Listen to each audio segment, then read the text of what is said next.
നാട്ടിലാണെങ്കിലേ 2 നാരങ്ങ മിഠായി കിട്ടും. പക്ഷെ അദാനിക്കാണെങ്കിൽ 1 ഏക്കർ ഭൂമി 1 വർഷത്തേക്ക് ലീസിന് കിട്ടും 1 രൂപയ്ക്ക്. അതാണ് പുതിയ കാലത്തെ ഇന്ത്യ. ആ സ്ഥലത്താണ് നമ്മളുള്ളത്. ബീഹാറിൽ അദാനിക്ക് 1020 ഏക്കർ ഭൂമി വർഷത്തിൽ ഏക്കറിന് ഓരോ രൂപയ്ക്ക് വീതം ലീസിന് കൊടുത്ത സ്ഥലം. ഇതാ ഇവിടെയാണ് മോദിയും ബീഹാറിലെ സർക്കാരും ചേർന്ന് അദാനിക്ക് സഹായം ചെയ്തത്. नहीं कुछ हम सबको चलो टूटे फूटा घर है, लेकिन पानी का तो जरूरी है ना सर जी. बिना पानी का तो कुछ होने वाला है नहीं. जब खाएंगे नहीं तो पानी प्यासे नहीं रह सकते हैं. ഇതാണ് ഈ ഗ്രാമത്തിലെ ഒരു വീട്.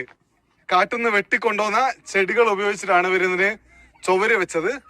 അതിനുശേഷം നമ്മൾ നോക്കിക്കഴിഞ്ഞാൽ ഒരു ചെറിയ കുഞ്ഞു വീട് താഴെ ചാണകമൊക്കെ മെഴുകി ഉണ്ടാക്കിയ ഒരു വീടാണ്. മുകളിൽ പ്ലാസ്റ്റിക് കവറൊക്കെ ഇട്ടിട്ടുണ്ട്. നമ്മുടെ നാട്ടിലൊക്കെ പണ്ട് ഒരുപാട് കാണുമായിരുന്നു. ഇപ്പം വളരെ കുറച്ച് സ്ഥലങ്ങളിൽ മാത്രമേ ഉള്ളൂ. ആ നിലയിലാണ്